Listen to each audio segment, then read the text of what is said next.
Welcome साथियों, Saurabh academy में आपका फिर से स्वागत है। आज का अपना पहला क्वेश्चन में है, सही जोड़िए। कार्य की गुणवत्ता को जांचना निरीक्षक का काम होता है। यह देखना कि समय सीमा में कार्य संपन्न किया गया है। गति हानि, श्रमिकों की अनुपस्थिति की प्रवृत्ति को रोकना, शॉप अनुशासन और कार्य पद्धति से संबंधित दिशा निर्देश जारी करना, निर्देश और जाँच। अगला क्वेश्चन है अपने पास,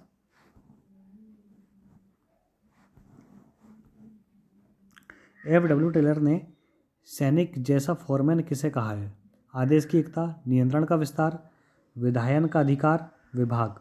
तो दोस्तों से करेक्ट आंसर है ए नंबर का, आदेश की एकता।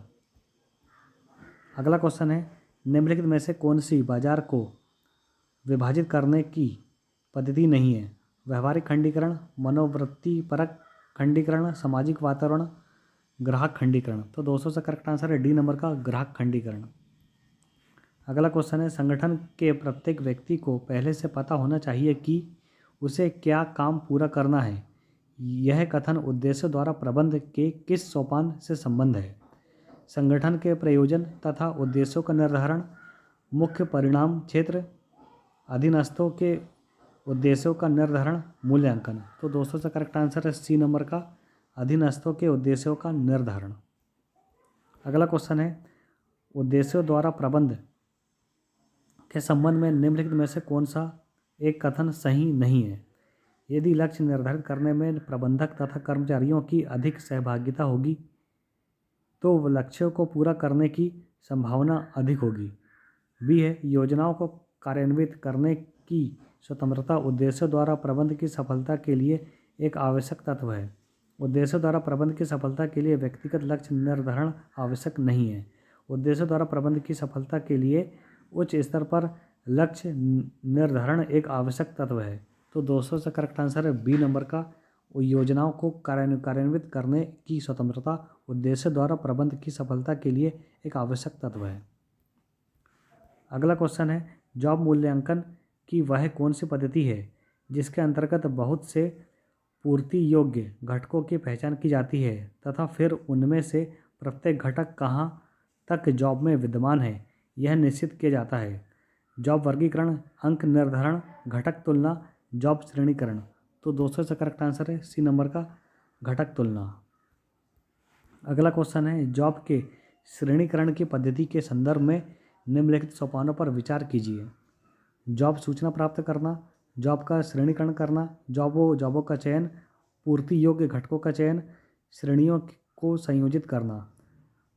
उपयुक्त सोपानों का सही क्रम कौन सा है? तो दोस्तों का सही क्रम है डी नंबर का। सबसे पहले फर्स्ट नंबर का आएगा जॉब सूचना प्राप्त करना, फिर थर्ड नंबर का आएगा जॉबों का चयन, फिर फोर्थ नंबर का आएगा पूर्ति योग्य घटकों का चयन, फिर सेकंड नंबर है जॉबों का श्रेणीकरण करना और लास्ट में है श्रेणियों को संयोजित करना। अगला क्वेश्चन है दोस्तों अपना, जो कि ये भी सही जोड़ी है, विशेषीकरण सिद्धांत।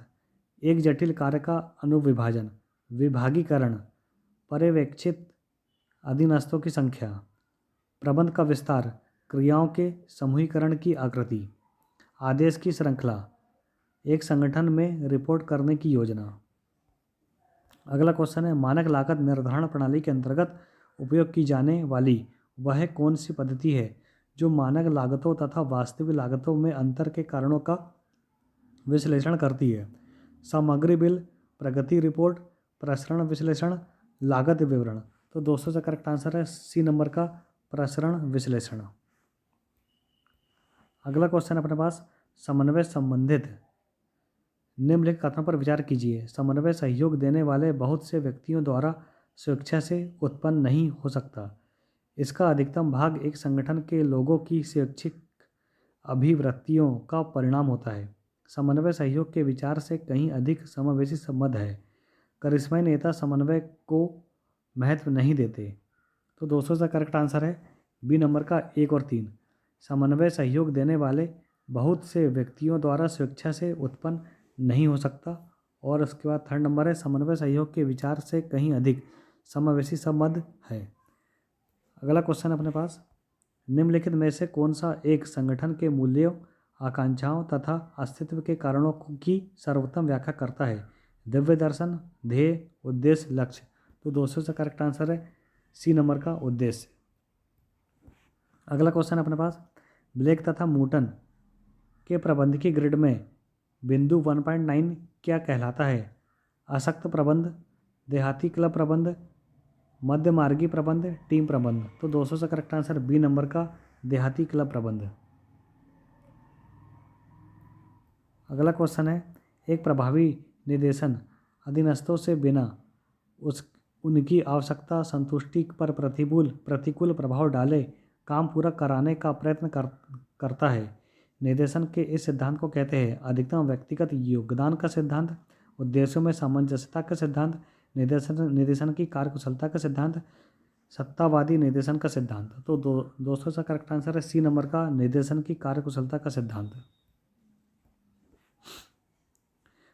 वरुम के अभिप्रेरण सिद्धांत के अनुसार संयोजक क्षमता का संबंध किससे है? कुल परिणाम के लिए एक व्यक्ति की प्राथमिकता की शक्ति से, कुल परिणाम के लिए एक वर्ग की प्राथमिकता की शक्ति से, एक विशेष परिणाम के लिए एक वर्ग की प्राथमिकता की शक्ति से, एक विशेष परिणाम के लिए एक व्यक्ति की प्राथमिकता की शक्ति से। तो दोस्तों से करेक्ट आंसर है डी नंबर का एक विशेष परिणाम के लिए एक व्यक्ति की प्राथमिकता की शक्ति से। प्रत्याशा, एक व्यक्ति की एक विशेष परिणाम के लिए प्राथमिकता। कारणत्व, इस बात की संभाव्यता की यत्न से अच्छा निष्पादन होगा। अभिप्रेरण, विशिष्ट व्यावहारिक विकल्पों को निर्देशित करने वाला बल। संयोजक क्षमता, इस बात की संभाव्यता की सफल निष्पादन से विशिष्ट परिणाम मिलेंगे। तो दोस्तों आज का अपना वीडियो यहीं समाप्त होता है। प्लीज़ चैनल को सब्सक्राइब जरूर करिए। जय हिंद, जय भारत, वंदे मातरम।